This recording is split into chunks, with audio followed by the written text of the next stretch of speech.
Right, so we will begin with some examples from the workbook 2 for the free body diagrams. I think most of the examples are pretty simple, but there are few of them which I want to discuss. Okay. So for example, I want to discuss the examples J and K. Okay. So from the free body diagram workbook, which I hope most of you have tried out.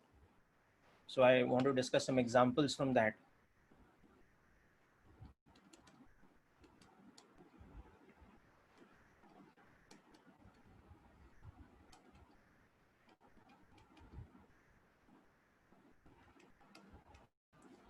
Okay, so this example J is something like this.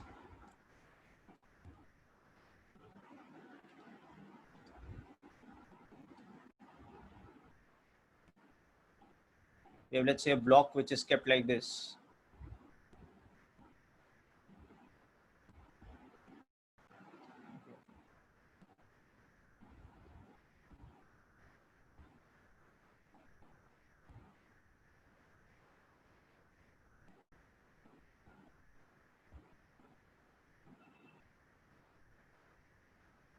So the block is partly resting against the floor. Okay. So let's say, so the block is partly resting against the floor, which is like this, and partly resting against the corner of a wall kind of thing. Okay. So unfortunately, I think the diagram is a little bit incomplete. It's okay. Something like this. There must be, the edge of the corner must be something like this.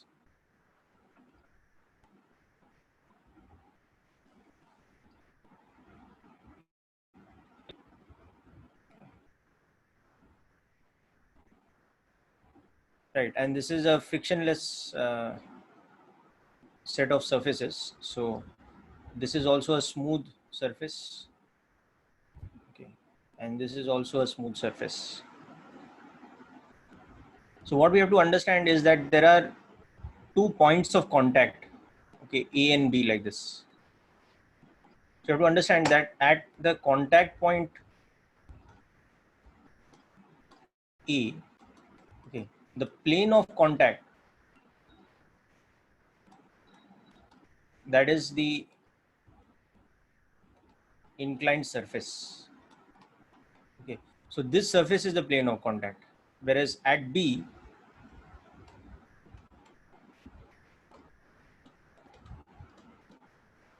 the plane of contact is the horizontal floor.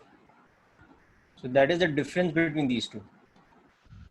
Okay, so that's what we have to understand here. And then, of course, if this angle is theta, okay, so we can understand that the contact force that will act at this point will be vertical, because the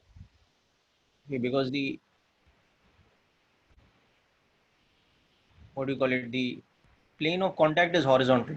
So the normal reaction acting at that point, the normal contact force will be perpendicular to the plane of contact, so it will be vertical. Whereas at this point, the plane of contact is this inclined plane, okay, because it's that corner point. So the plane of contact is that. So the normal reaction's direction, the contact force's direction, will be like this.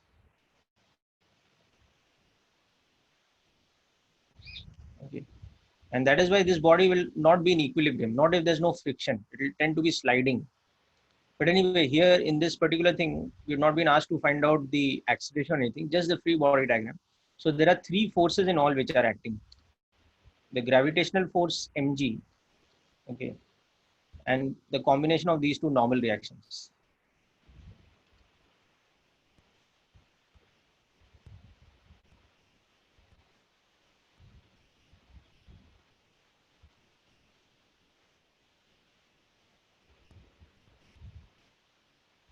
Just a second. I'll just go through your chat message and come back here.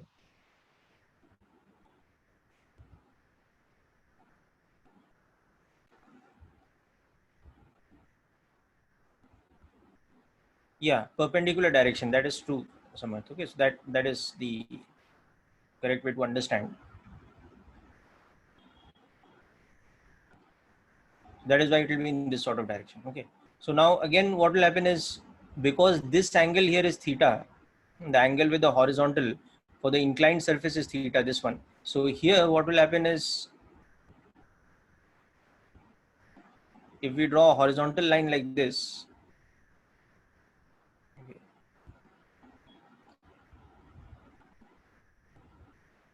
from this point, so you see this angle is theta. Okay. So in other words, then the angle that this normal reaction is making with the vertical, this will be theta. So finally, when we convert this to the proper free body diagram, now remember, in proper free body diagram, we don't show the whole body. No, we represent it by a particle. We represent the whole body with a particle. So in the free body diagram, the forces will now look like this. This whole mass M, we will represent it by a tiny particle. In fact, you can just draw it like a dot only. You don't need to draw it like this. So just draw it like a particle like this. Okay. So now the forces acting on it, you can see, will be like this. There will be normal reaction due to the surface A, which will act in this sort of direction, which is acting at this point of contact, which we've labeled as A. There's normal reaction due to this surface below, which is in contact at the point B, which will be acting vertically upwards like this. Okay. And there will also be gravitational force, which will be acting vertically downwards. So these are the three forces which will be acting.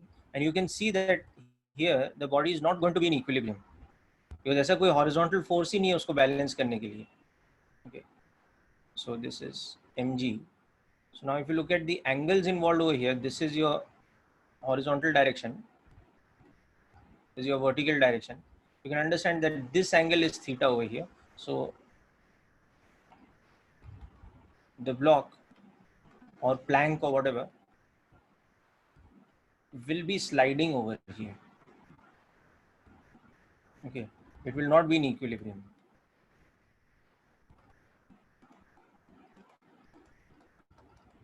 Okay, without friction, it's not possible to keep it in equilibrium. Yeah, how that angle is theta beta, hamesha see, rule of thumb.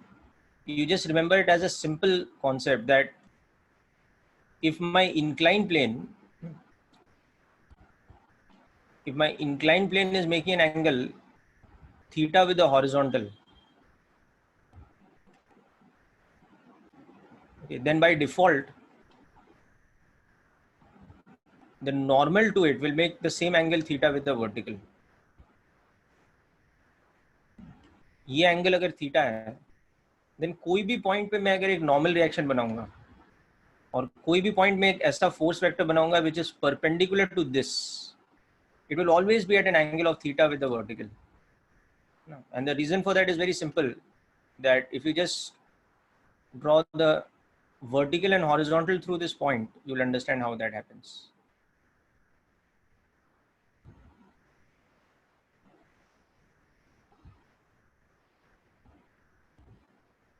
Just always keep this geometry set in your mind, okay, so that there's no confusion.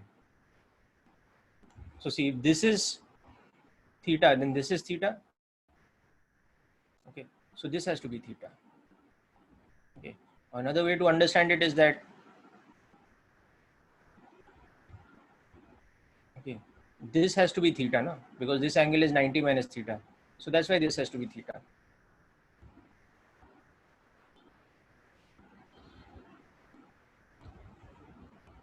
Okay, Danish, I'll come to the O part also. Okay, but first of all of you just go through this once and make a note of this properly if you like, or at least understand the angle and everything properly. So the free body diagram for the J part is this. We will come to O also, but next we will look at K.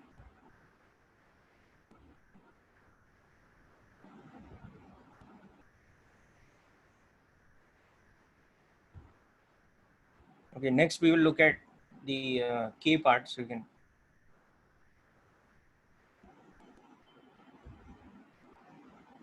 No, ऐसा कुछ नहीं बेटा. Yashmit, there is no relation between NA and NB here. Okay, they are independent forces. Okay. They are separate forces. So there is no connection between their values. Okay.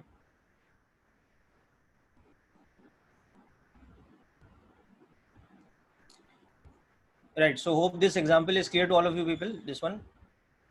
Right. Now let's move on to K. Okay, the next one.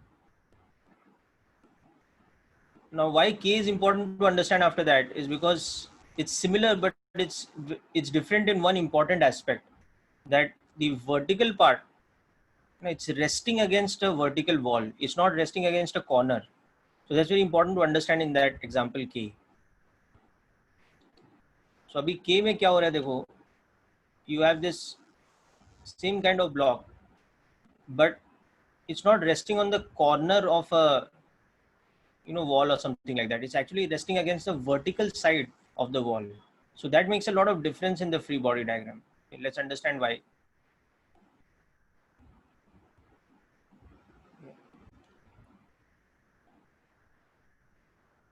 So the situation of the floor is same as the previous example. It's lying against a smooth floor like that, but the situation of the wall is very different. It's not resting against the corner of the wall over there. It's actually resting against the vertical surface of the wall. ये side पे ऐसा rest कर रहा है ना? So that makes a lot of difference in the way the force acts. So now you can see at the point of contact with the wall, the plane of contact is the wall's plane, so it is actually vertical. So normal reaction कैसे हो जाएगा? It will be horizontal.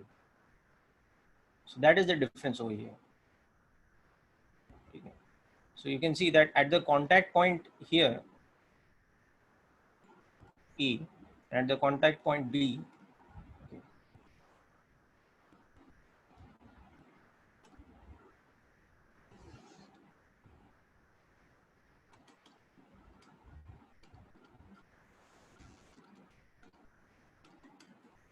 okay, plane of contact, that is the horizontal plane.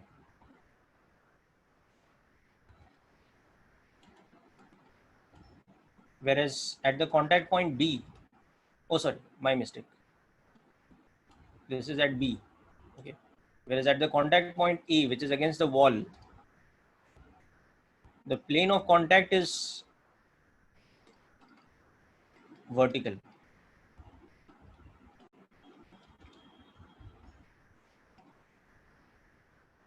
It's nothing but the wall. Whereas here it is nothing but the floor. Okay. So that is why your normal contact forces will now be like this. At this point, your normal contact force will become vertically upwards, perpendicular to this surface. This will be the normal reaction at B, like this. Whereas at this point now, the normal contact force will be horizontal. It will become like this, parallel to the floor. Because the plane of contact is now the vertical wall, so iske perpendicular hoga. So this will be the normal reaction at E. And of course there is Mg, which is acting vertically downwards.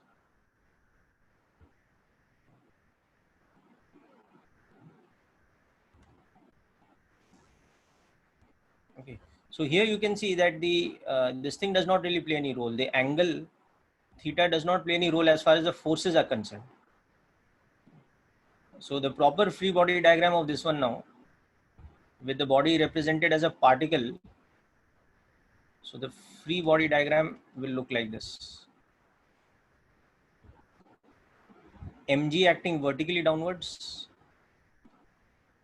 normal reaction from the floor acting vertically upwards,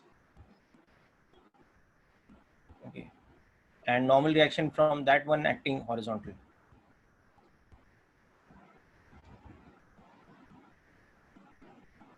These will be the forces.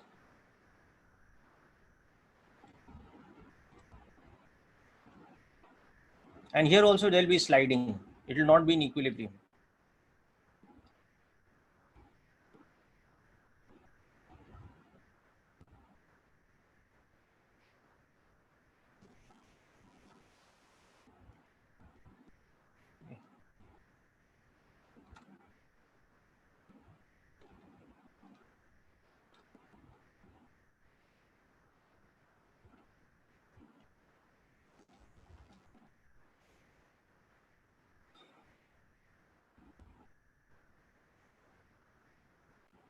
All right, people. So hope this one is clear also.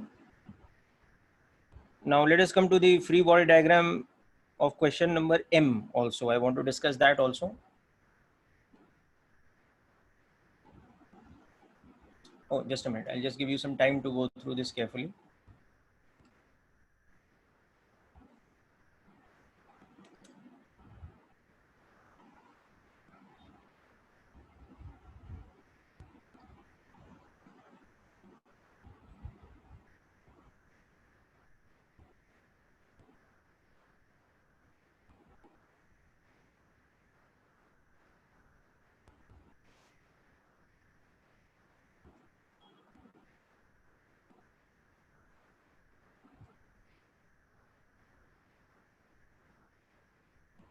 Yeah, it will tend to slide like this. So this is against the surface, right, like this right now. Now next moment it will become like this, and next moment it will become like this. It will tend to go in that sort of direction. So from this position it will tend to go to this kind of position. So this point is sliding like this, and this point will be sliding like this, and at some point of time it will lose contact also. That's also there. So those also become very interesting problems to solve, at what point it will lose contact, what will be the speed at that time, and all that.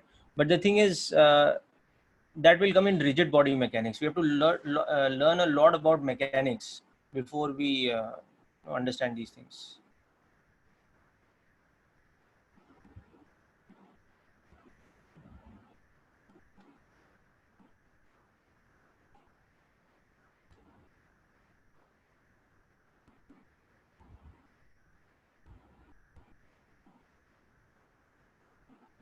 Yeah, see, the it's as I that the corner point is resting against the wall, so the plane of contact is which one? It is the wall itself. Yes, it will not be in equilibrium. No, it's not at rest. Archit understood the point. Okay. The point of contact on the wall is resting against a vertical wall, no? Sarvesh, page number, what are you talking about? What page number are you talking about?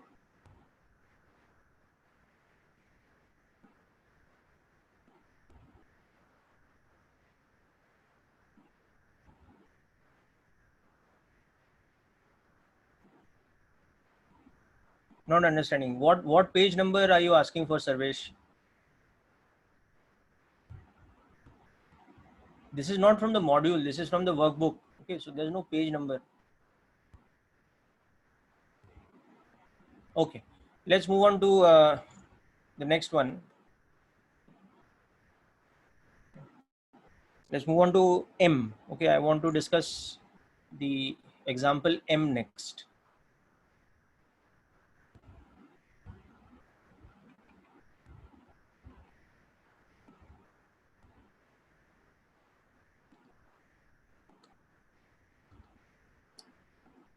So in example M, we have this triangular shaped object.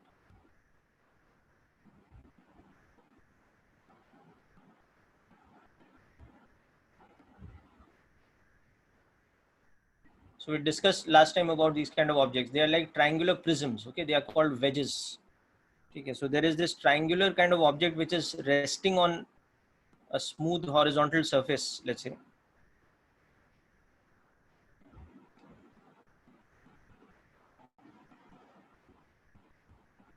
Okay, so it's lying on a floor like this.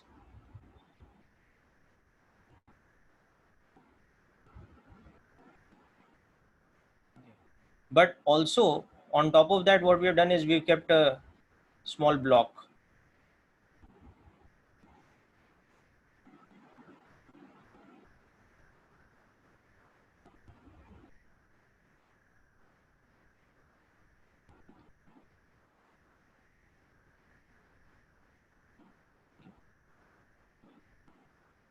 So we kept a block like this over here.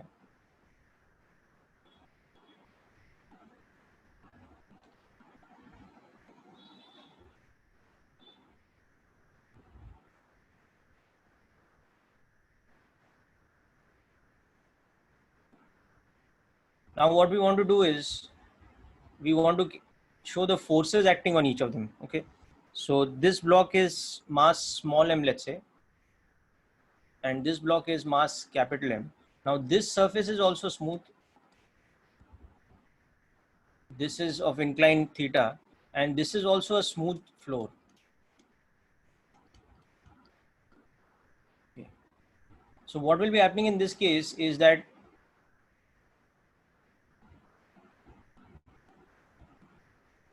Ranak, I'll come to the acceleration part later. Okay, as I said, we have to learn few more things in this particular workbook. You have to only make the free body diagrams just to understand the direction of the forces. And actually, this is not with respect to wall or this thing. See, the normal contact forces direction always acts perpendicular to the plane of contact. Okay, so that is why if the contact is at a wall, it will act perpendicular to the wall. Now, who's applying it? The wall is applying it, but in which direction? Perpendicular to itself. Like that on the floor, who's applying the force on the block? It's the floor that's applying the force. So how it will apply the force? Perpendicular to the plane of contact, which is like that. Okay. Now you will see in this case there is interactive force. There are two objects in the diagram. So this object, capital M, is applying a normal reaction on this object, which is in this direction. And by action reaction principle, the smaller block will apply an equal and opposite force on the larger block, which will be in this sort of direction. Okay. So both these forces are same in magnitude, but this one is the force that M is applying on capital M, that's acting into the inclined plane, and this one going outwards is the force that the inclined surface is applying on the smaller block, like this. Okay. And apart from that, of course, both of them have some weight. So this one experiences its individual weight in this sort of direction. This one experiences its individual weight in this sort of direction. So iska weight small mg hai, iska weight capital mg hai. Okay, so on the small block, you can see there are only two forces acting, the weight and normal reaction. On the larger one, on the triangular wedge, there are three forces. There is weight, there is normal force with which the smaller block is pushing it, but it's also against the floor. So the floor is also applying an upward force on it, and that is like this. So in this case, we'll make two free body diagrams, one for each of them. So let us say this is N dash, and that's the normal reaction that the floor is applying. So now when we make the free body diagram for the block small m, okay, so now on that you can see what all forces will be acting. There are only two forces acting. There is normal reaction, which the inclined surface is applying. Okay, and there is its own vertical weight. Now, yeah, here how to calculate the acceleration, it's a little bit complicated. So we will come to those kind of problems after some time when we understand few more things. But in this question, as of now, you're only supposed to do one thing, which is find out draw the free body diagrams. So here, again, you have to draw the free body diagrams with proper directions. So to understand here, this angle will be theta. Because you can see the same thing over here. This angle will be theta. Because this angle is 90 minus theta, like that. So always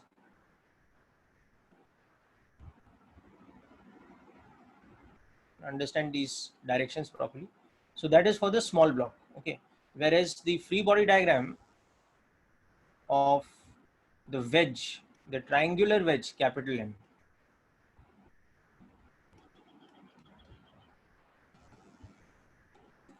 उस पे कैसे forces act करेंगे? Let's understand that. So that is being pushed like this by the smaller block. The smaller block is applying a pushing force on it, which is like this.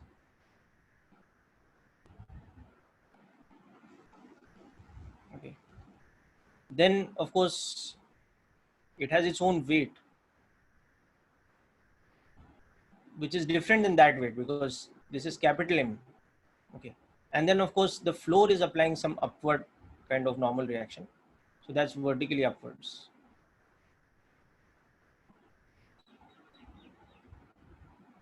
So ये N prime है. Okay. Whereas this one is N. And again, this one will be acting at theta to the vertical.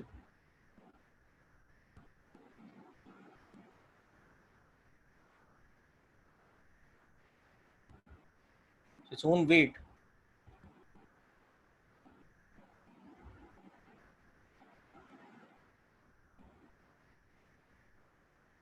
Capital Mg is acting like this. Okay. So now this angle will be theta. So this is equal and opposite to this force, that one. So theta to the vertical. So this is normal reaction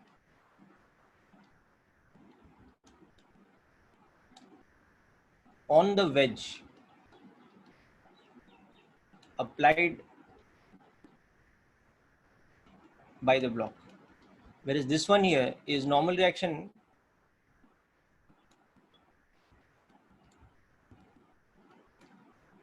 on the block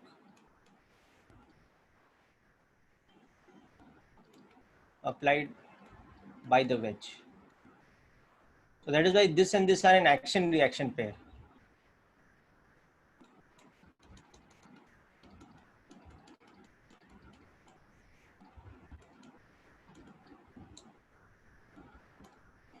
Okay, people, so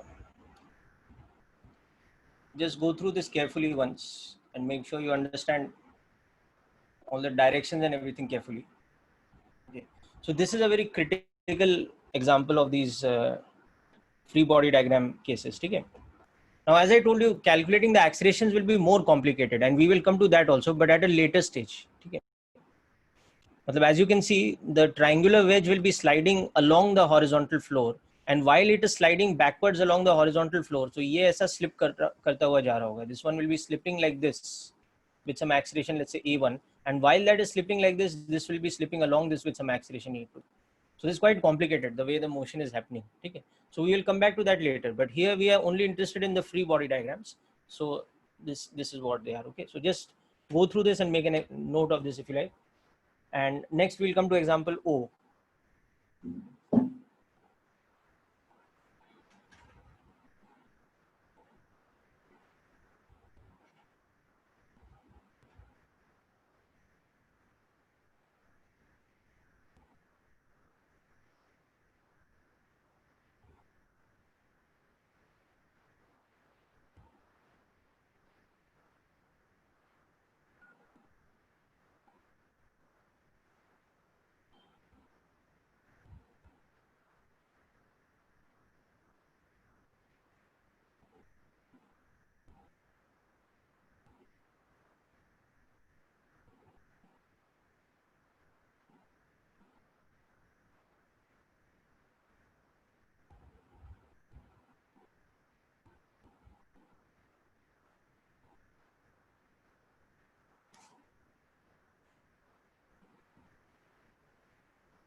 Palak, to answer your question, yes.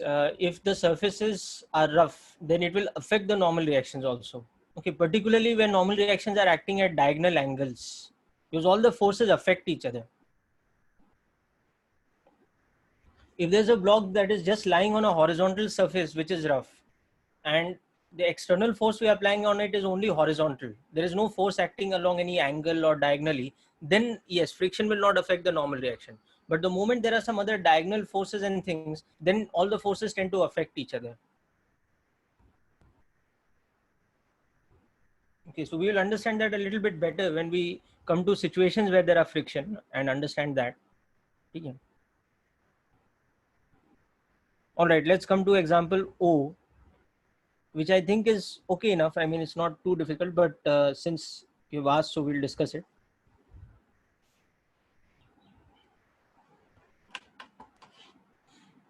So it's a little bit of extension of this because there is also pulley involved.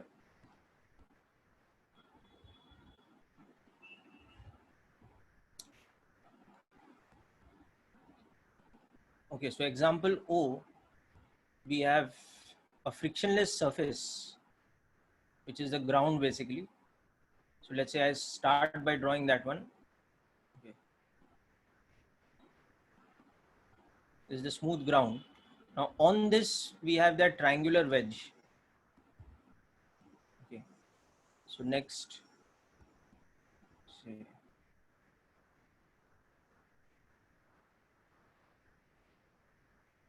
it's the base of the triangular wedge.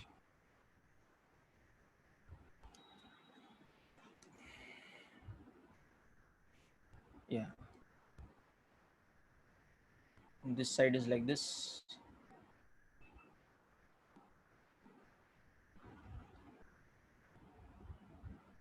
I'll discuss. I'll tell you.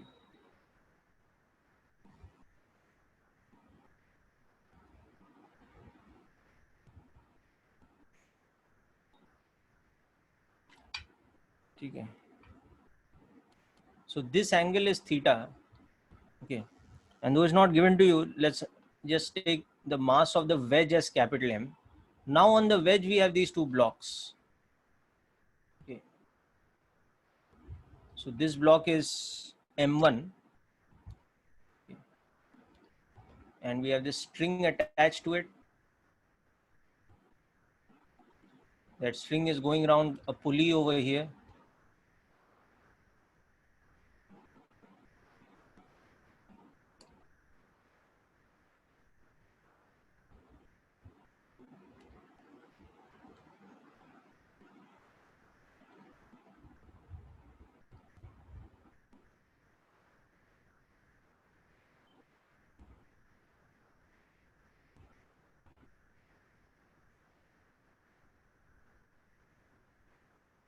Right. That pulley is attached to this. Okay. And then the vertical part of the string on the other side is attached to another block.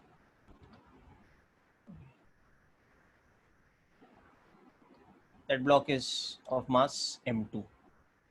So this is the whole arrangement. Okay, so now we have to understand what's happening. तो क्या हो रहा है, ये जो M1 का weight है, this has a component in this sort of direction. So that is pushing against the wedge. So as a result, the wedge will be moving towards the right. It will be moving along the positive X direction. And as it moves towards the right, it will be pushing on the block M2. Okay, so the wedge will be applying normal reactions like this. It will be applying some normal reaction on this one in this sort of direction. And it will be applying some normal reaction on this one in this sort of direction. Okay. Or, you know, we can even represent these normal reactions like this. In this, let us just show the forces on M1 and M2 to begin with. Okay, we'll come back to the forces on capital M. So in this diagram, let's just understand what kind of forces are acting on M1 and M2. So this one is pushing it, this surface is pushing it with some normal reaction like this. Okay, so this is the normal reaction on the block M1 because of this, the surface. So that's acting along this perpendicular direction. And similarly, this surface is pushing M2 like this. So let's say that normal reaction is N2. Okay. So in this diagram, N1 and N2 are the normal contact forces acting on the blocks M1 and M2, but applied by the wedge or the wedge's surfaces. Okay, this one is the wedge. Okay, and then of course there is tension. in the string. So that is acting like this. Okay. And then of course there are weights. So in this particular free body diagram, I'm only showing the forces, or in this diagram, I'm only showing the forces which are acting on M1 and M2. I'll come back to the forces which are acting on the wedge.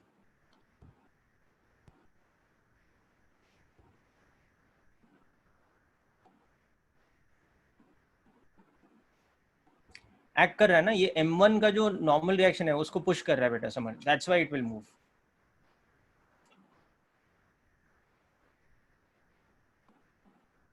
that's why it will tend to move. Okay, so that's a very interesting thing over here. Okay, if there's no friction on this surface, this is a smooth surface, this is also a smooth surface, you won't be able to prevent it from moving. I'll make the FBD, then you'll understand better. Just hang on a minute. Now, first understand these forces which I've drawn. Okay, so from this, if we make the FBDs first of these blocks of M1, so that will look like this. On M1, Viraj, acceleration don't worry about right now. In this exercise, we are only concentrating on the free body diagrams. Okay, so don't worry about the acceleration just now. I will teach you how to calculate the acceleration in this kind of situation, but it's quite complicated. You know, we have to take care of a lot of things while calculating the acceleration.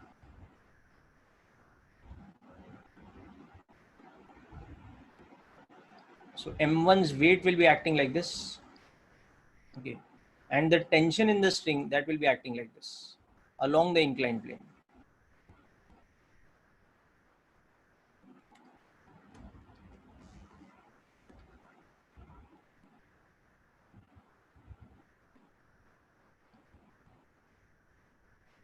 So this is the direction of the inclined plane. Okay. And this is the direction normal to it. So again, this angle will be theta. Okay. And similarly, if you look at the free body diagram of M2, you'll understand the forces acting on it is getting pushed from this side with normal reaction N2, which the block is applying or which the wedge is applying on it. Okay. The tension in the string will be acting upwards and its weight will be acting downwards.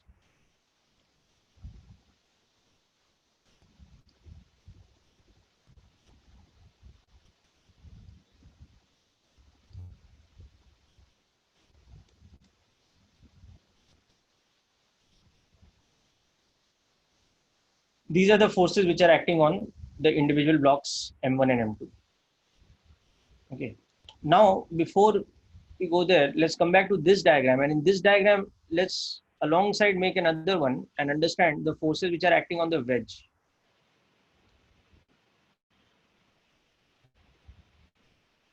So on the wedge, things are very interesting actually.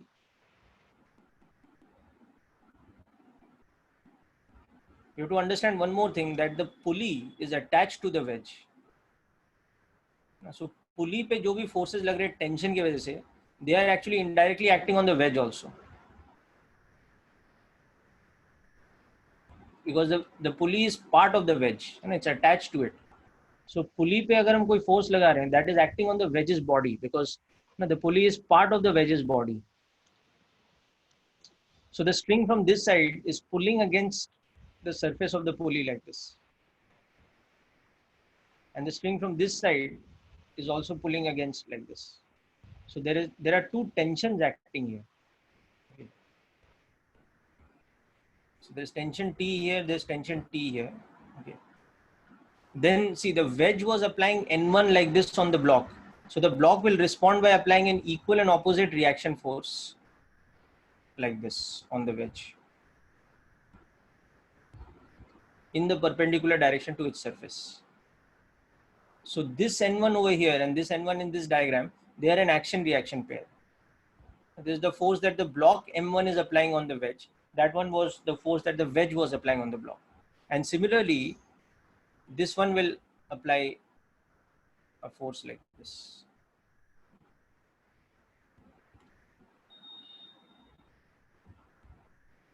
N2. And then of course there's the wedge's own weight.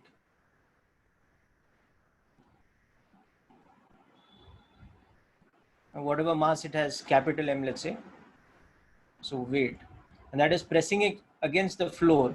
So the floor will also apply a force on it vertically upwards. That is the normal reaction that the floor is applying. So in all, these are the number of forces which act on the wedge. And as a result of all these forces, the wedge will have a horizontal acceleration, some A, let's say like this. Okay.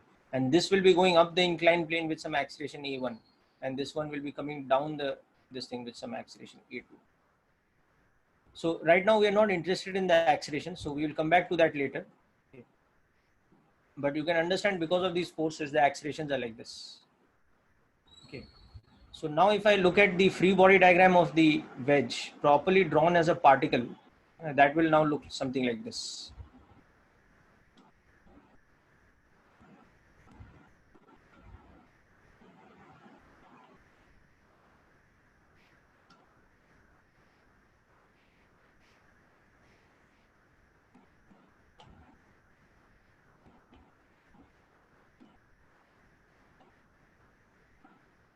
Okay. So on that, there are a whole lot of forces now, you can see. There are two tensions which are acting. One from this side along the inclined plane. Okay. One from the other side vertically downwards. Okay. Then there's the normal reaction that the block M1 is applying on it.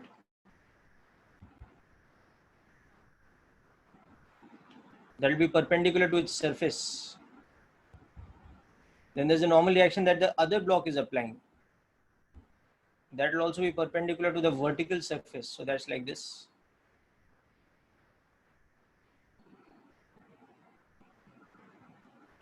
Okay. There is its own weight.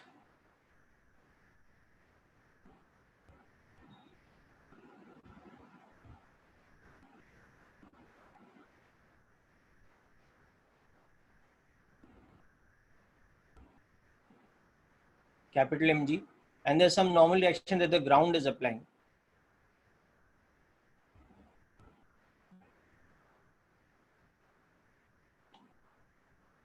Which is vertically upwards. Okay. Now also to understand the directions here, this is the inclined surface. This is the direction of the incline, and this is the direction which is normal to the incline. So that is why here there is, this is the horizontal direction. Okay. So that is why, because this angle is theta, this angle is also theta. Okay. This angle is theta, and this angle is theta. So these are the angles involved. Okay. So just go through this little extra carefully, okay, and make a note of it. This exercise is just to get you used to the free body diagrams in complicated situations. Pulley is included, no? So this is triangular wedge with the pulley fixed on it. So it's part of the free body diagram. Okay.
Okay, so what I would like you people to do next with this workbook is go through once again the examples that I've done in class very carefully when you're revising today's lecture, and now try all the other examples yourself, particularly the ones after O, the last few ones, and we will discuss them again in the next lecture because I want you to try them out yourself. Also do it in stages. Okay, so I will not. Yeah, the pulley is frictionless. We have to assume it's a standard pulley which is frictionless, and it's also fixed, so it's not rotating.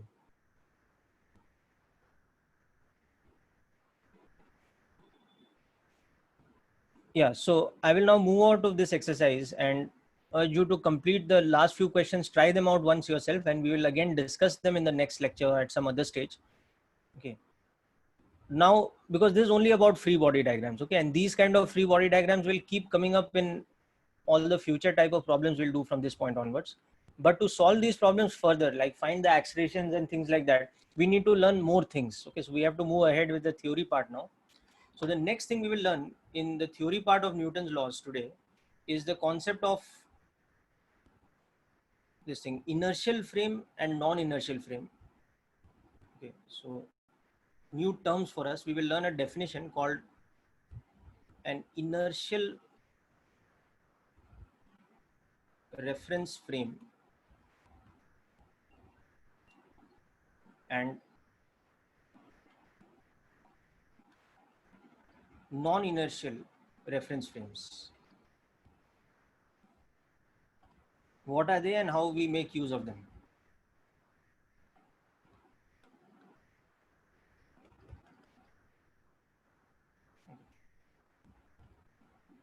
So let's start with the definition. Okay. So an inertial reference frame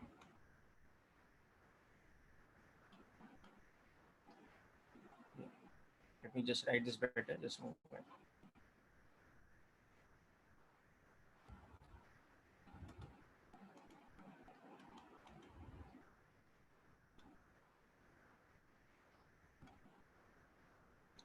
Is one which is either at rest, okay, with respect to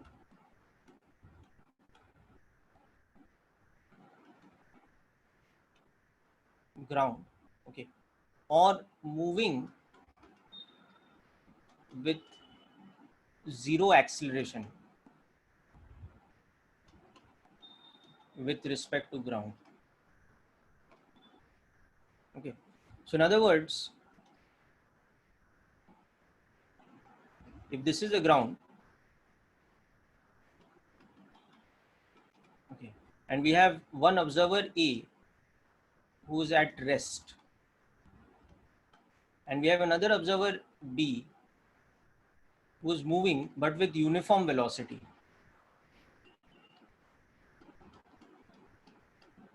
Okay, so acceleration of B is zero. Then in this example, a coordinate frame attached to A will be an inertial frame. And from now on, we will use the shorthand notation IF for inertial frame. Also, a coordinate frame attached to B, that will also be an inertial frame because B is moving but without any acceleration with respect to the ground frame. Okay, but suppose now we have a third observer. Let's say we have a third observer C who is moving with some acceleration. The acceleration is not equal to zero. Then we will say that the coordinate frame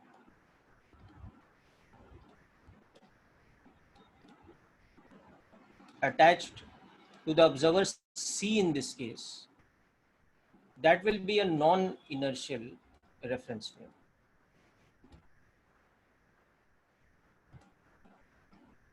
Okay, or what we'll call in short from now as NIF.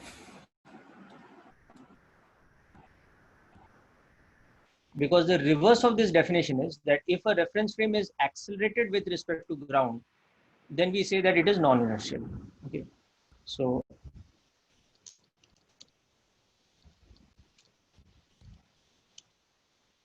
a reference frame accelerated with respect to the ground is a non-inertial reference frame.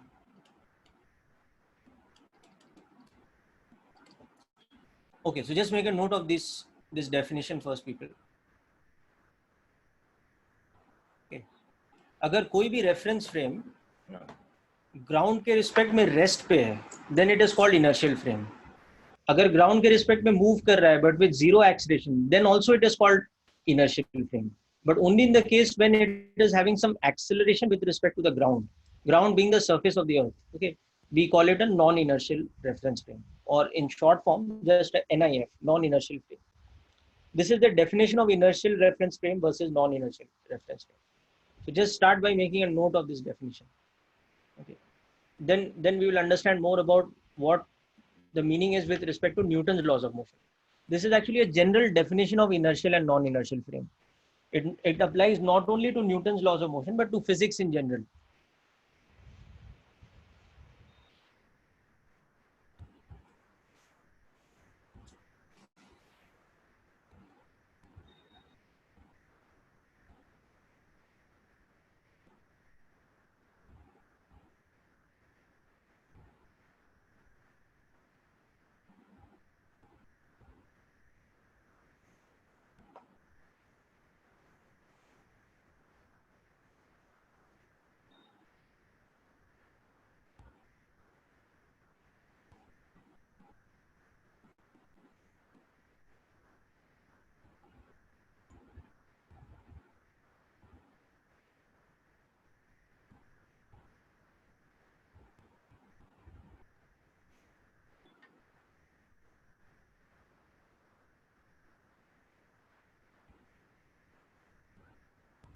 But acceleration is a vector quantity, so it has a direction and a magnitude.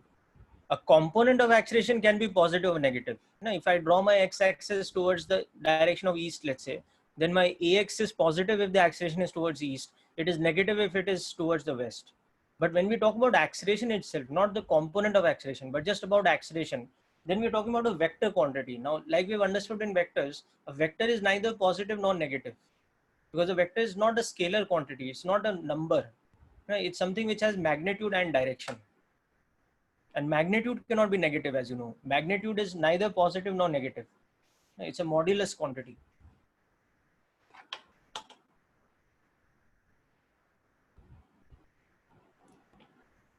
Okay, now moving on, let us understand the role of inertial and non-inertial frames in Newton's laws. Okay, so the next point we will talk about here is that in an inertial frame, okay, Newton's second law is simply expressed as net force is equal to rate of change of momentum, or net force is equal to mass into acceleration for a body of fixed mass m. Now in this, the acceleration is nothing but the acceleration with respect to the reference frame. Okay, and what type of reference frame you're talking about? Inertial. So the inertial frame we are talking about is either at rest with respect to ground or moving uniformly, that is with uniform velocity, so zero acceleration with respect to ground. This is what we already know. Okay, let me complete the point. Then you raise your doubt, people. Okay, I told you to first understand the definition. Okay. Whereas in a non-inertial frame,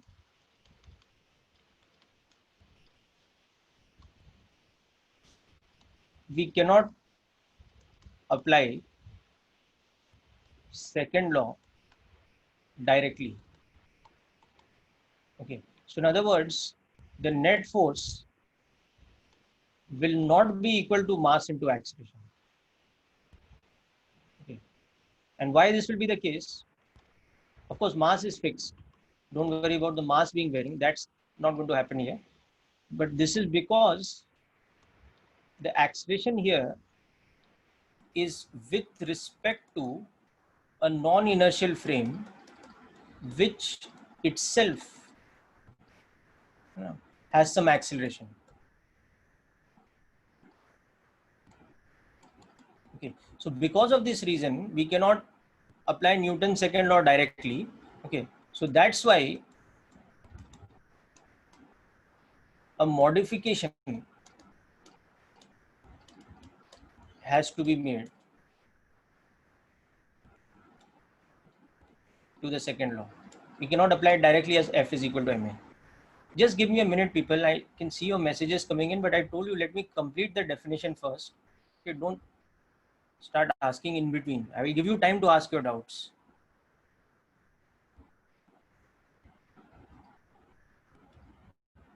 First, just listen to what's happening on the board over here. Listen to what I'm saying. Listen to the definition. Then you can start asking your questions. Okay. So we have understood the definition of non-inertial frame and inertial frame earlier. Now we come to the important point of Newton's laws. Okay. So in an inertial frame, we can apply Newton's second law directly. That net force is equal to mass into acceleration, where acceleration is what? It is the acceleration with respect to the inertial frame. But when we come to Newton's second law applied to a non-inertial frame, we cannot directly equate net force with m into a, because here a is the acceleration with respect to the frame, and the frame itself being non-inertial, that means itself it is having some acceleration. So this will not be a correct equation. Okay. So write this down and let me come to your doubts now.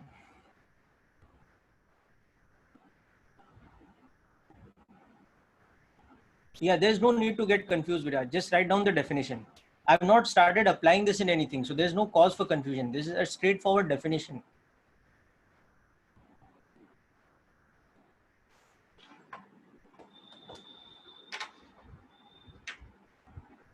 So just make a note of this first.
Okay, so we've written this down, I hope. Now I'm just taking you to the earlier definition of inertial and non-inertial frame once. A couple of people have not yet written that down. So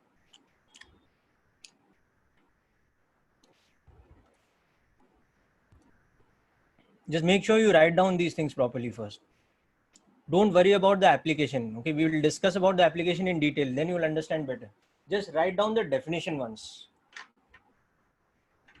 कैसे Samarth, how can non inertial frame be stationary बेटा?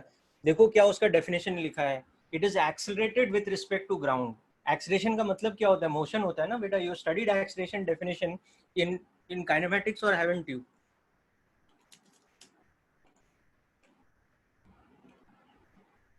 समर्थ, you studied the definition of acceleration ना. It is rate of change of velocity.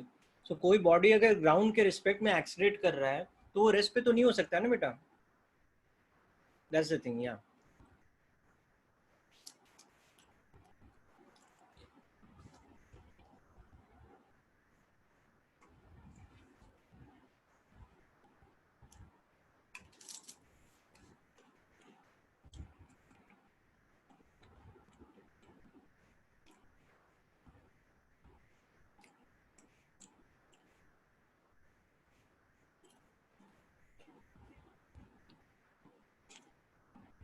Yeah, Viraj, beta, tell me what is the difficulty? Which part you are getting confused in the definition of inertial frame or non-inertial frame?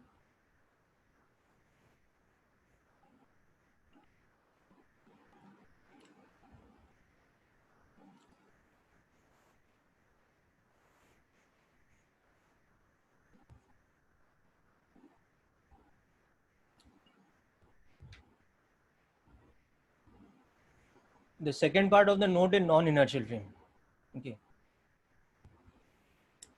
So non-inertial frame is defined this way. Okay, that any reference frame which is accelerated with respect to the ground, that is non-inertial reference frame. That is why अगर this person C is running with some acceleration, तो उसके साथ जो reference frame attached है, उसके साथ जो coordinate axis attached है, that will become what kind of a reference frame? That will become a non-inertial reference frame. Okay. Now the point is the second part, that when we are looking at Newton's laws, okay, so in an inertial frame there is no problem. This is the definition that we apply. Second law is net force is mass into acceleration. But in a non-inertial frame, we cannot apply it directly, because in the non-inertial frame, the A that we are calculating is with respect to the frame, which is already moving with some acceleration. So how can we equate the net force with mass into that acceleration? So that's the reason why we cannot apply. That's the reason why net force is not equal to mass into acceleration when we are calculating acceleration in which frame? In the non-inertial frame.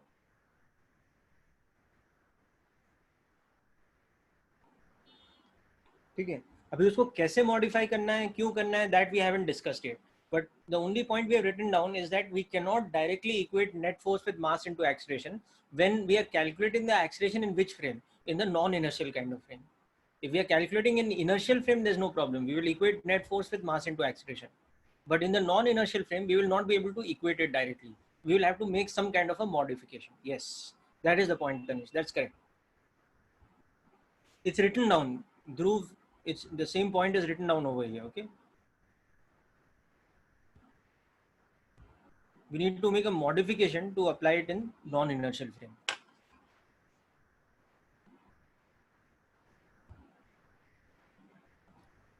Okay, now let us understand what we mean by these two statements. ये तो हमने लिख लिया कि definition ऐसा है, but let's understand this with the actual physical situation. ठीक है? So now listen very closely, people. ठीक है? This is a very important part of our understanding. So consider a situation like this. In our example, what is happening is that we have an elevator. This is the box of the elevator, standard lift kind of thing, which you have in your buildings and all. Okay. So this is an elevator which is going up with some uniform acceleration. It has an acceleration E naught. Okay, so the elevator is accelerating vertically upwards at the moment with an acceleration E naught. Gravity is acting downwards like this. Okay.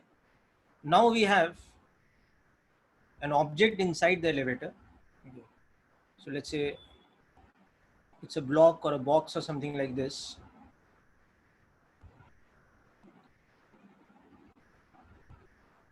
So this is a block of mass m. Okay, and we also have an observer inside the elevator. So the person inside the elevator, okay, let us say he is Sam. Okay.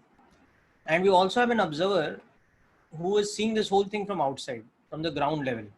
So let's say it's a bubble lift which has glass and all that, so he's able to see clearly. So this guy is on the ground. Let's say he's Harry. He's standing on the ground. So he's at rest with respect to ground. Okay. Now let us understand the application of Newton's laws to the block with respect to the two observers. Okay. So the first thing we'll understand is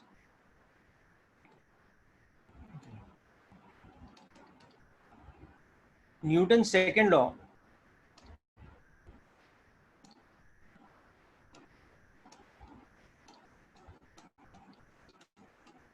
applied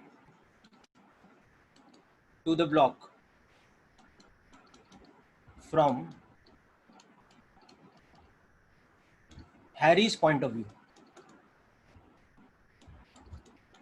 So Harry is basically what kind of person? He's becoming an inertial frame. Okay. The coordinate frame attached to Harry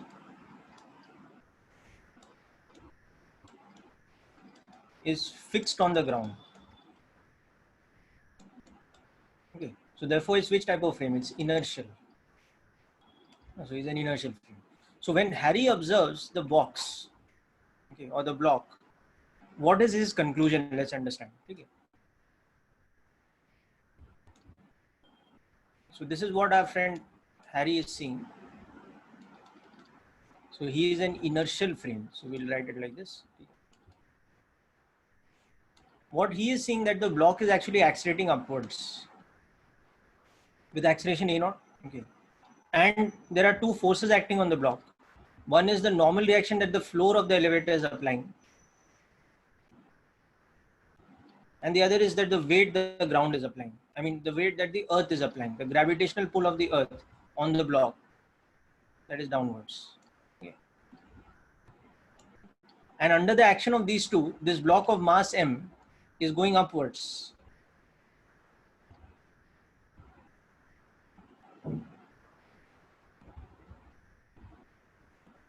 अरे Harry ground पे stationary है ना बेटा, वही तो लिखा भी देखे ना, he standing on the ground, he stationary, he is at rest with respect to ground. Didn't get it? Understood? Now he's the guy who's on the ground. He's seeing the bubble elevator going up. Harry's not the guy inside the elevator. He's the guy he's on the ground below. Now, that's why his reference frame na, is the other guy is Sam. Beta. Okay, so that's we are starting with Harry. Okay, so what he will conclude that the net force should be equal to mass into acceleration. Now the acceleration is equal to a naught j cap. You know, if you take y axis like this, so it's vertical acceleration.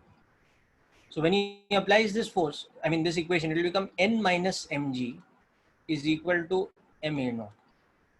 Okay. So according to him, the normal reaction will become more than the weight.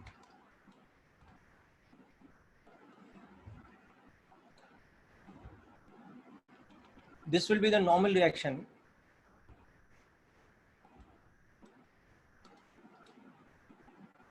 applied by the floor on the block.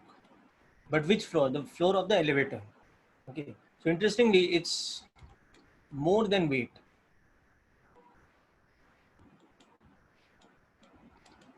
Why? Because it's pushing it upward with acceleration. It's not just balancing the weight. No, floor ही उसको push कर रहा है ना, तभी तो the block is having the acceleration a naught upwards. Okay. So this, I think, should be clear to all of you. Just make a note of this analysis first. Okay. So I'll just take you to the beginning of the example, write down the situation of the example in brief. You don't need to write down the whole thing in so much detail, just so that you understand what we are doing over here. I'll be giving you the notes later, so you don't need to write very detailed things. But yeah, the free body diagram you should make in Harry's frame. So first write down the situation of the example itself, or first understand the situation of the example. Okay, so we have the block inside the elevator. Okay, so the elevator is accelerating vertically upwards with the block inside it. Okay, and also the person Sam. They're both inside the elevator. Okay. Whereas the other guy, Harry, is stationary on the ground. So he's observing the elevator go up with the box. Okay. So he is observing the elevator going upwards with acceleration A naught with the block inside it.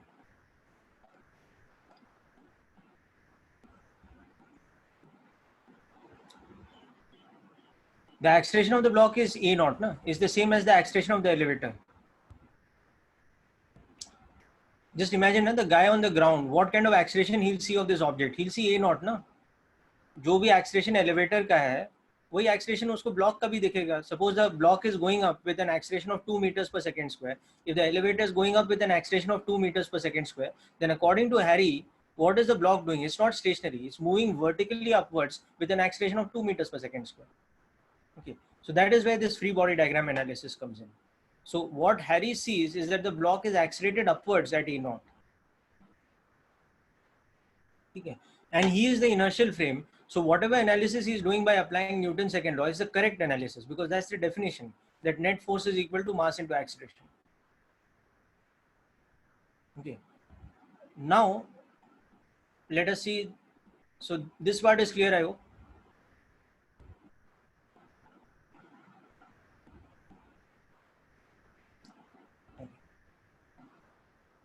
Now let us see the observation made by the other guy, Sam, who's inside the elevator. Okay. So second part of this now.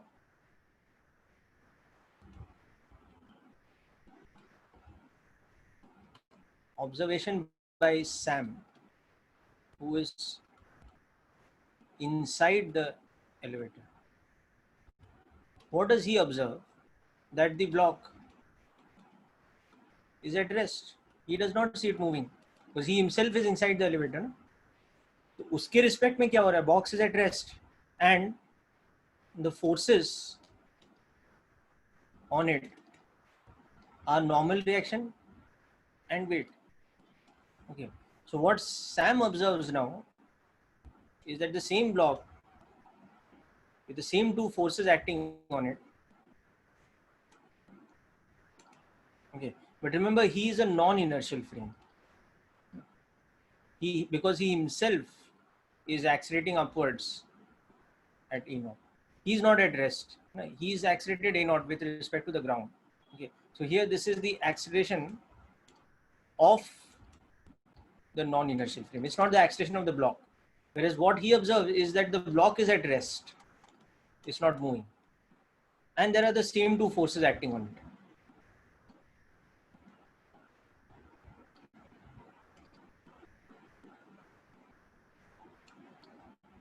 Now you understand the point now, why he cannot apply Newton's law directly.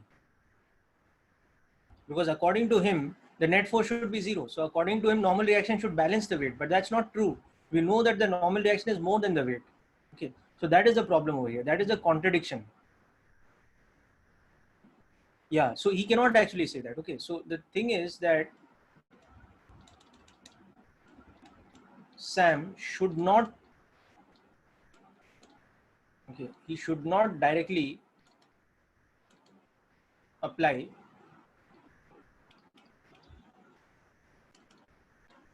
F net is equal to Ma, because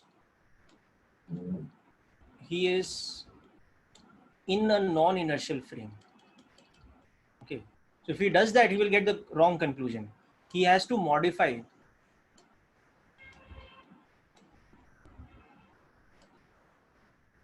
the second law to get the correct conclusion. Okay, so what that correct conclusion is, we are going to discuss next, but just note down up to this point first. So another thing you can see here is that if Sam wrongly applies Newton's second law,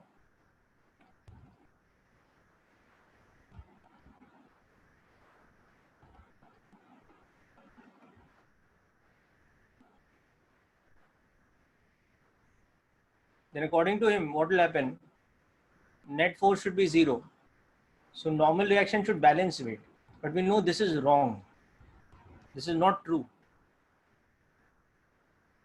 So this is going to give him a false result.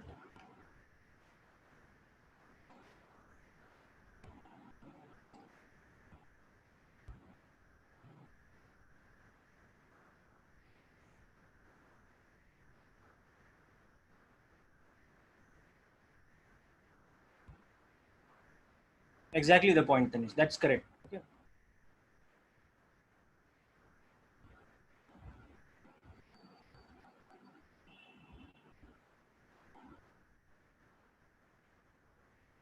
So you can note down that last point later. First, just understand this. What is the observation made by Sam?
Yeah, Devansh, I'll come back to that. Okay.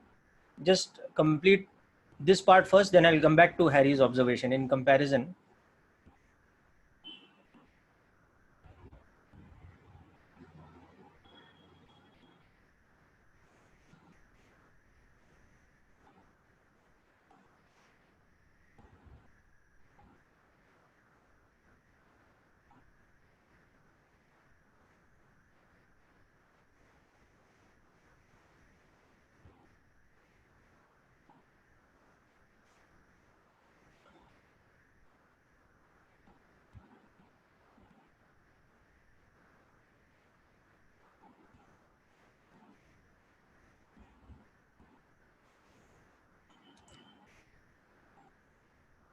Okay.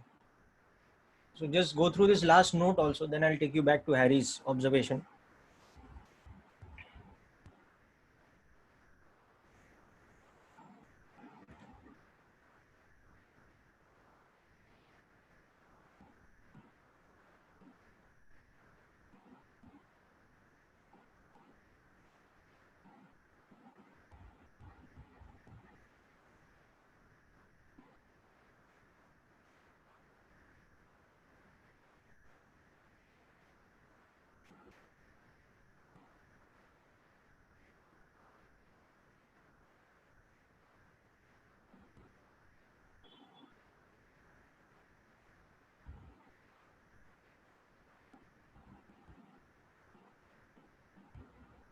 Yes, exactly the point. Okay. Why we are saying that Sam is a non-inertial frame? Because he himself is accelerated with respect to ground. ना वो ऊपर जा रहा है with acceleration. So उससे जो coordinate frame attached है, Sam के साथ जो coordinate frame attached है, वो कैसा coordinate frame है? That's an accelerated coordinate frame. So that's why it's a non-inertial frame.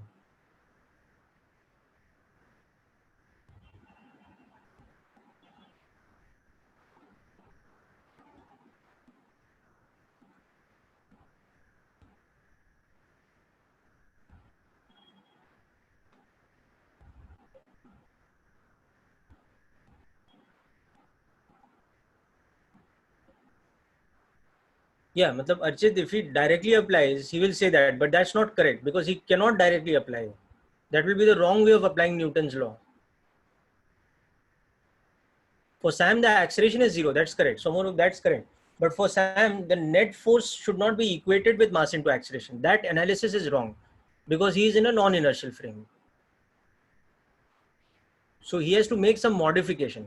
Okay. If he does not know physics, then okay, he will say from common knowledge of physics, he'll say that no, normal reaction should balance weight. So actually, if he does the experiment, he'll get the wrong result. If he puts that block on a weighing machine, it will actually be showing a value of normal reaction which is more than the weight.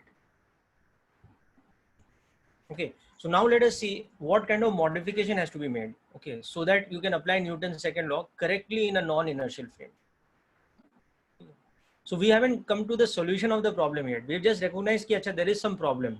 कि मैं normal reaction, कि मैं non-inertial frame में ऐसा directly नहीं apply कर सकता हूँ. But मैं कैसे modify करूँगा so that I can apply Newton's second law? Let us understand that point now. Okay. So now we will come to another new concept, and that concept is something called pseudo forces. You would have heard this about this if you've been reading ahead.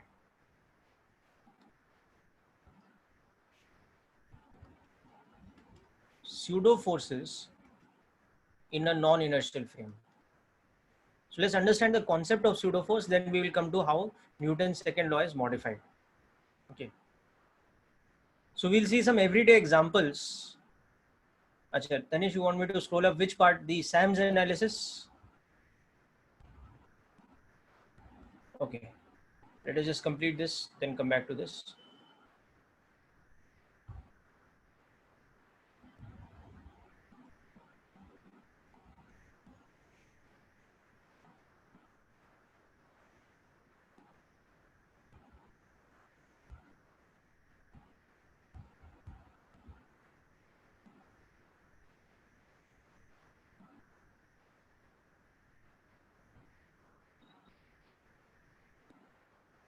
Harry का analysis Archit is very simple. Harry क्या देख रहा है, देखो कि block elevator में है जो कि ऊपर जा रहा है.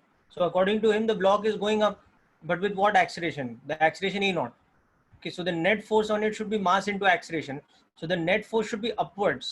That means the normal reaction must be greater than the weight. And the floor of the elevator is only directly pushing the block upwards. No?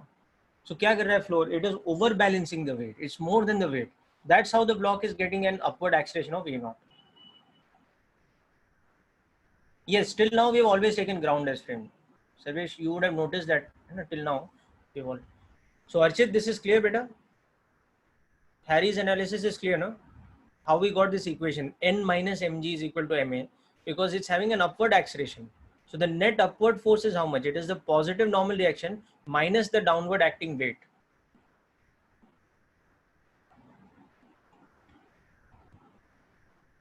Okay, so now let's come back to the concept of pseudo force.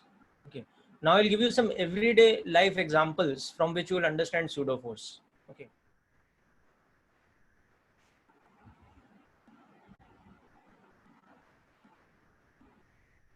अरे use आएंगे बेटा, पहले समझ तो लो ना क्या है, उसके बाद मैं यूज बताऊंगा. ठीक है, ऑब्वियसली यूज है तभी तो सीख रहे हैं ना. Okay, so see some everyday examples of pseudo force.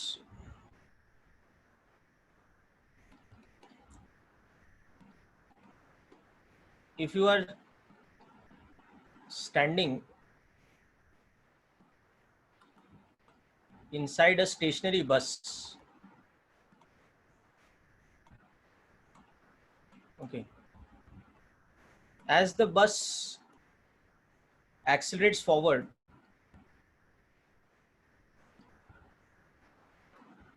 okay, your body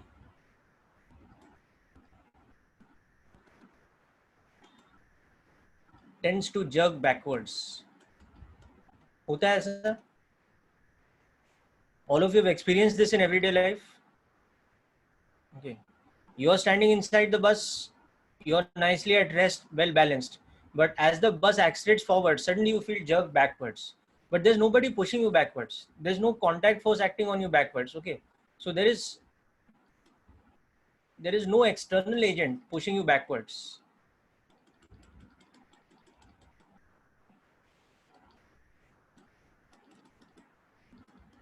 no external agent to apply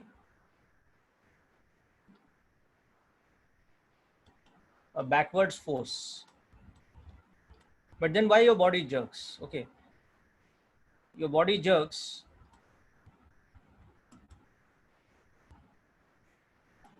because of something called pseudo force.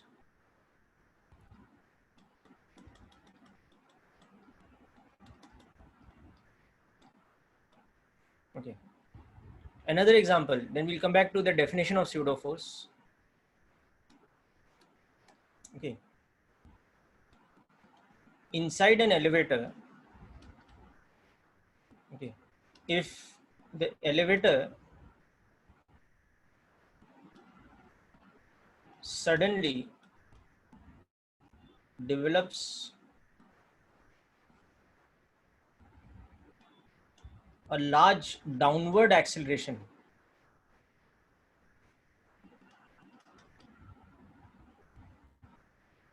if the elevator suddenly develops a large downward acceleration, what happens? You tend to feel lighter in weight. Okay. There is that phenomenon of butterflies in your stomach.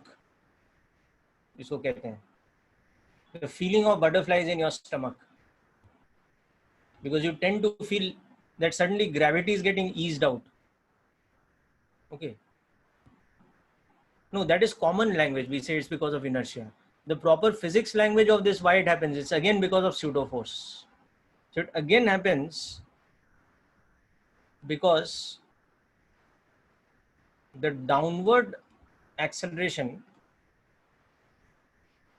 of our reference frame, which is the non-inertial frame in this case, this creates an upward pseudo force on our body. And that makes us feel uncomfortable. So these everyday occurrences, they are happening because of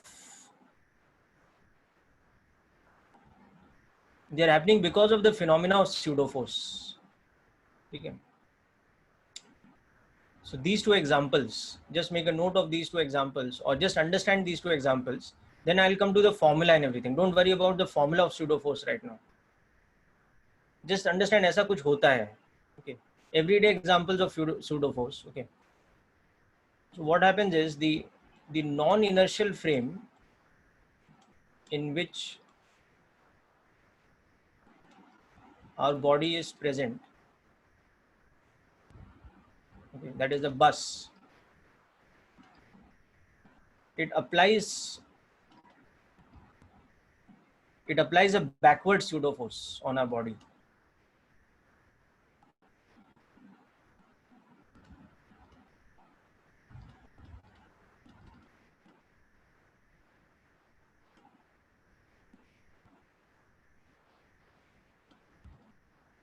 And that makes us jerk backwards.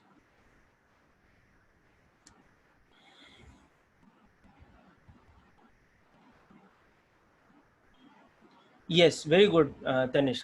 Centrifugal force is another example of a type of pseudo force, but that is related to circular motion. So that is why when you are sitting in a car and it tends to take a circular path, your body feels jerked outwards, on the outer side of the circle, away from the center of the circle. Or same reason why in a roller coaster going at high speed, you tend to feel very, very uncomfortable because there are very large centrifugal forces which are acting on your body. Yeah, Archit, I'll show it to you. Just let everybody complete with the first example also. Yeah, it is related to the principle of inertia, but the technical name of the force. See, inertia is not a force. Inertia is the property of the body by which it wants to continue in its state of uniform motion. So in a sense, it is the property of inertia which is partly responsible for the pseudo force that acts. Okay, but what actually makes your body jerk backwards? It's not inertia. It's a force which acts on it. Or what makes you feel lighter when you're inside that elevator accelerating downwards? It is some kind of actual force that is acting on your body. Force is called pseudo force. That is why I have recommended you guys your problem solving from C. Verma, because these are better reference books. Pseudo, Pseudo. This is pronounced as pseudo. The P is silent. इसका pronunciation क्या है? Pseudo. The pronunciation is like this. It's like pseudo. ऐसे pronounce करते हैं. But the actual word is Pseudo.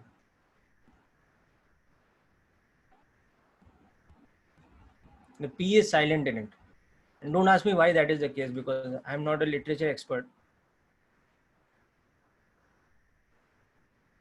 Okay. Funny thing about English language and all, like, it's just the name beta. It's not a fake force. It is a real force, and I've given you the evidence that it's a real force. Okay. Only thing is there is no real external agent. That's why it is called a pseudo force.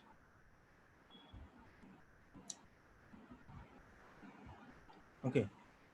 So now let us come to a better understanding of what pseudo force is. So far, I've just given you two normal everyday examples which everybody has experienced, and that gives you evidence that ऐसा कुछ होता है. There is some such thing as pseudo force. Okay. But what exactly it is, what we can conclude about it, who is applying it? Yeah.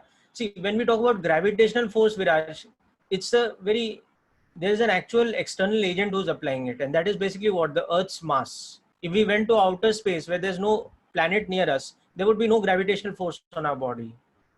Okay. Similarly, in structure of atom, you have studied the centripetal force that acts on electrons, which is because of electrostatic attraction of the nucleus. So again, what is the agent of that force? It is electrostatic interaction, or it is an interaction between charged particles, electrons which are negatively charged and protons in the nucleus which are positively charged. So in these cases, there is some actual external agent who's applying that force. Normal reaction that we have studied, it is the force that one surface is applying on another body, or tension is the force that the string is applying along its length because it is stretched out. So every time there is some kind of actual external agent who is applying these forces. Whereas pseudo force, it does not have an external agent. It acts because of the motion of the inertial frame, of the non-inertial frame. That is why it is called, the term given to it is pseudo. Because there is no real external agent. It's the reference frame's motion which is causing, so it's like an imaginary external agent who is creating that force. So that's why it is called pseudo. Okay. So anyway, nomenclature is not so important for us over here. What is more important is to understand that how and what this exact pseudo force is. Okay. So now let's come to the conclusion about pseudo force and how to apply it. So what we will conclude from these examples is that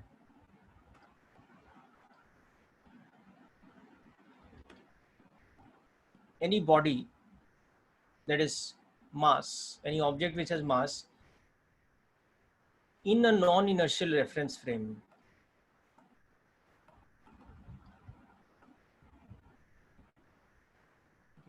which in short we call NIF, okay, which is moving with an acceleration of a naught, let's say, with respect to ground. Okay.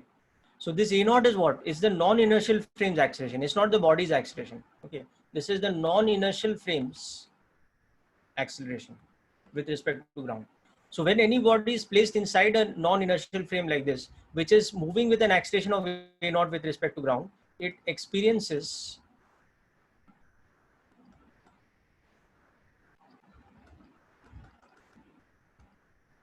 a pseudo force, which will denote with FP from now on. Okay. Due to the acceleration of the non-inertial frame, okay, and its own inertia, Both these things contribute to it. Such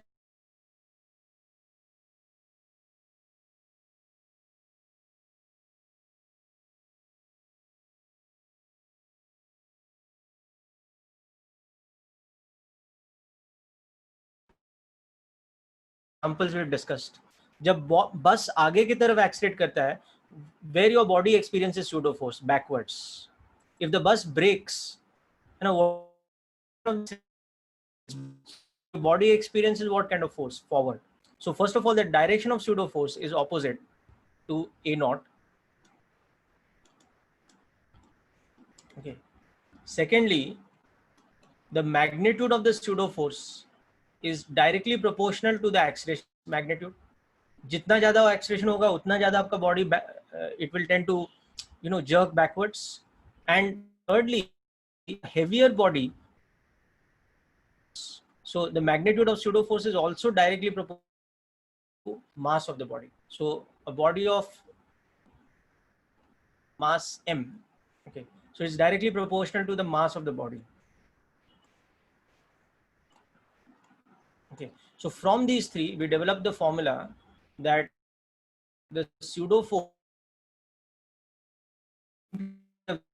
relation minus m naught. Okay, or in simple terms we can understand this, that the magnitude of the force is ma naught and direction is opposite to a naught, which is the acceleration of the frame. Okay, so this is the most important thing. This is what we will be applying to solve situations where we are having to apply Newton's second law in a non-inertial frame. Okay, so we'll discuss more about this. First, note down this definition. Yeah, I'm just minimizing it for you, don't worry.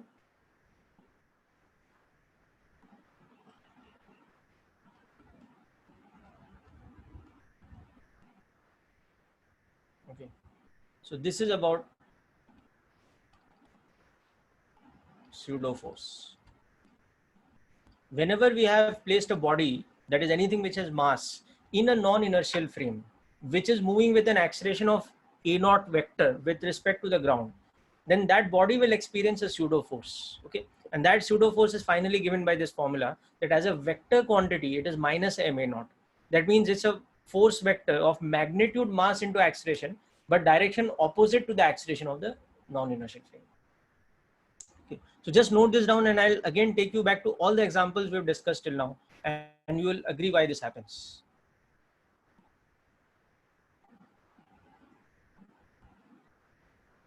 Because beta, see what happens now. Sarvesh has asked a good question here.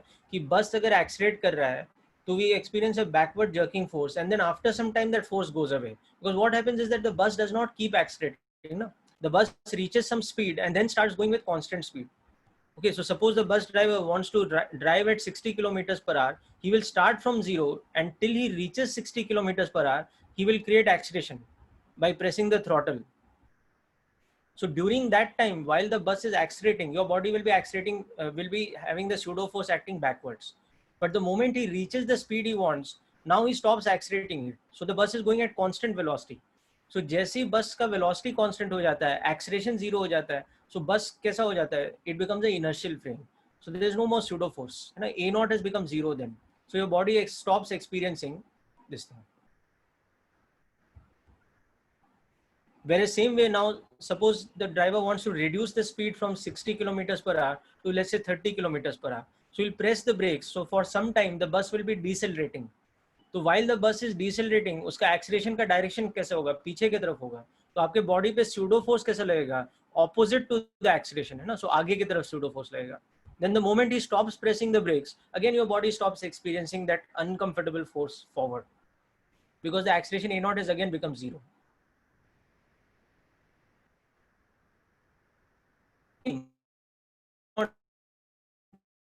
Showing in opposite direction. No? The whole vector is mass into acceleration. Mass is a scalar, acceleration is a vector. So the product of the two is a vector. But if you put the minus sign in front of it, the direction has become opposite.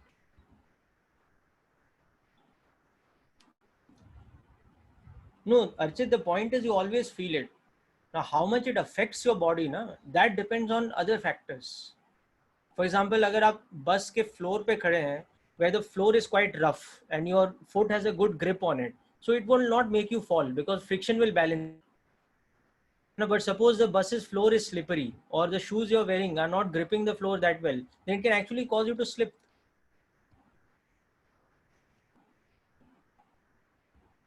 No, Austin, this is not action reaction pair beta. This is because of the acceleration of the frame and because of the this thing, because of the inertia of the body.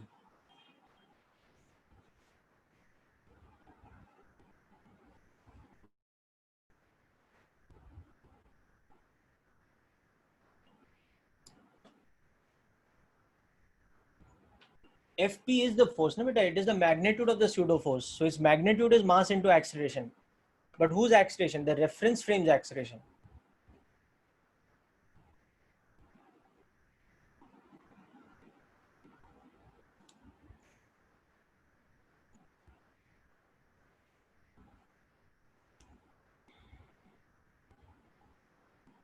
Yes, so there will be a pseudo force acting downwards. So we'll come to that. Okay. So let me explain all the examples that we've been discussing till now. So before we come to the numerical example of the elevator and all that, let us discuss about this thing.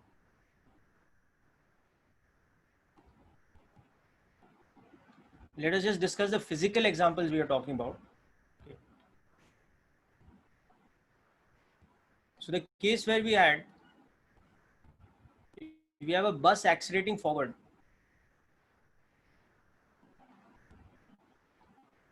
बस अगर ऐसे accelerate कर रहा है, okay, and there's a person standing inside it, okay, of mass m, so his body will experience pseudo force in which direction? Backwards. This is a pseudo force. You can see that as a vector it is minus m a naught. Okay. So you can see that this will become, if I take this as my x-axis, become minus m a naught I cap. Okay. So the magnitude of that force is how much? It is m a naught, but direction is along minus I cap because the acceleration is along plus I cap. Okay. Now same thing when the bus starts decelerating. अब अगर after a bit of time the bus starts decelerating,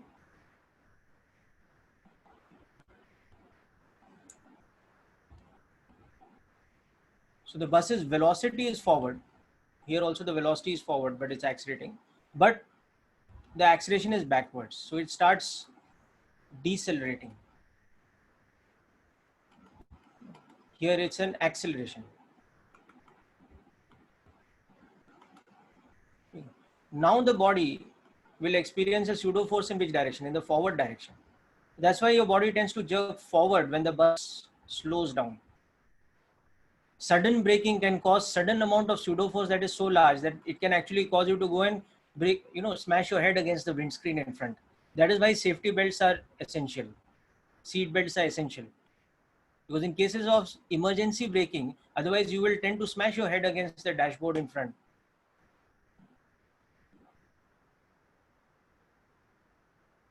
So the second case of the deceleration, see what is happening. The acceleration's direction is along negative I cap.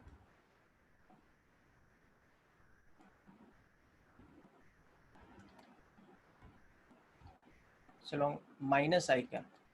So the pseudo force's direction becomes along positive I cap, opposite in direction.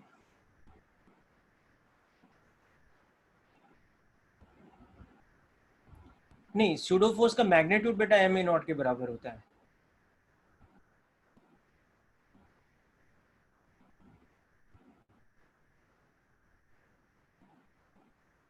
Okay. So now let us come to the example of Harry and Sam. Okay. And things will become very clear to you from this now. Okay. So Sam, who's inside the elevator, he is a non-inertial frame who is going up with an acceleration of E naught. So when he makes the free body diagram of the box, he will show what all forces on it. He will show normal reaction that the floor is applying, weight that the earth is applying. Okay, but he will also show that there is some pseudo force acting, which will be like this. Okay, so here the acceleration is a naught j cap. So the pseudo force will be minus a naught minus m a naught j cap.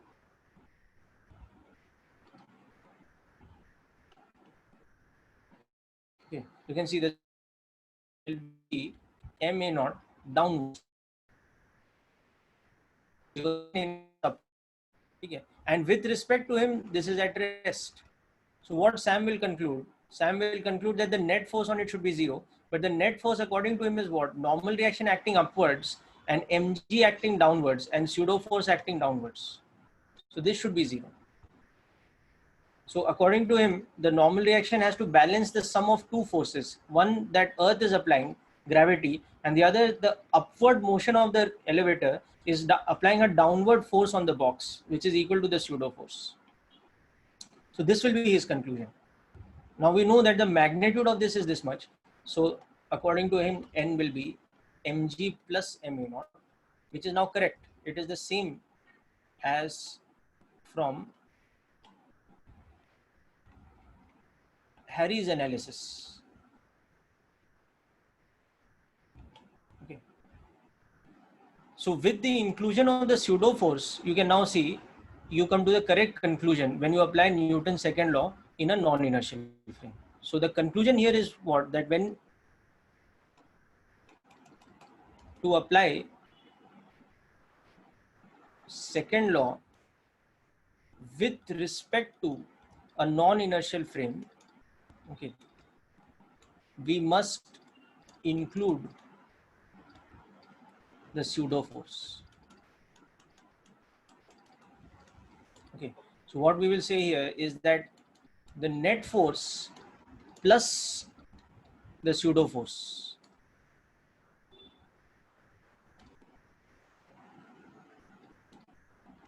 this is equal to m into a. Now the thing is here, don't confuse the a with the a naught. Okay, here a is the acceleration of the body with respect to the non-inertial frame. That is not a naught. A naught is the acceleration of the reference frame.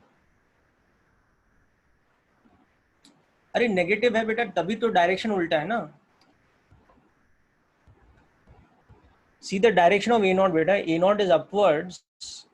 So because pseudo force is minus m a naught as a vector, that is why its direction is downwards. Understood? Magnitude of a vector cannot be equated with a negative quantity, beta. It's the direction of the vector which is showing that. Yes. Here now in this particular case above, in the above case, what is happening? This a is zero because the body is at rest with respect to this. Okay. So just make a note of this example, people, and understand it properly. Okay. In fact, both these examples. Okay. And we will be discussing a lot of examples and lot of situations in which applying pseudo force becomes compulsory. E naught is the acceleration of the frame, beta. पहले आपने लिखा है वो. E naught is the acceleration of the reference frame. You know, in this, you have written that before. Okay. This is the acceleration of the reference frame. A naught is the acceleration of the non-inertial frame with respect to ground.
Yes, that is correct. Okay.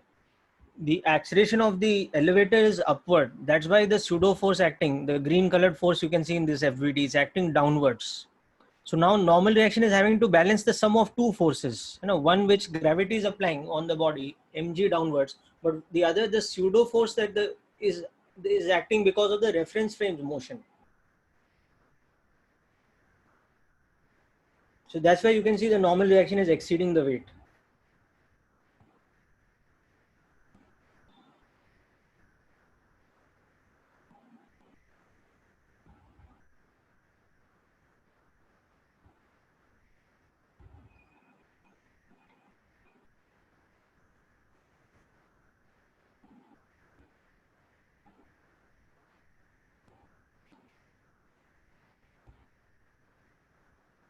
Okay, people. So I hope this example is fully clear now.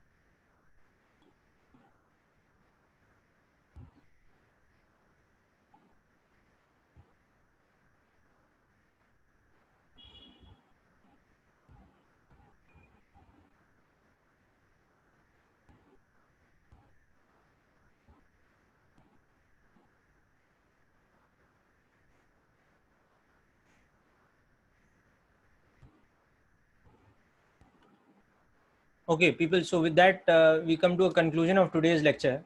Now, I will be giving you some additional work to do in combination of this concept of pseudo force with the previous examples, concepts we've seen of normal reaction, tension, etc. And that's where we'll continue this thing. So next time we will do more work with relation to pseudo force, and then we'll also start understanding combination of pulleys. Okay, where there are pulleys in combination such that the pulley, those kind of things. Okay, so you can read up about pseudo force in Resnick Halliday, that will help, or otherwise at least from HC Verma, if you go through the section about non-inertial frame and pseudo force ones from these reference books, it will help. Okay, it is there to a certain extent in NCRT, but I recommend that you read something better than NCRT, like Resnick Halliday best case situation, but at least otherwise go through it from our module or from HC Verma, even that will help. Okay, that's it for today, people. Thanks for attending.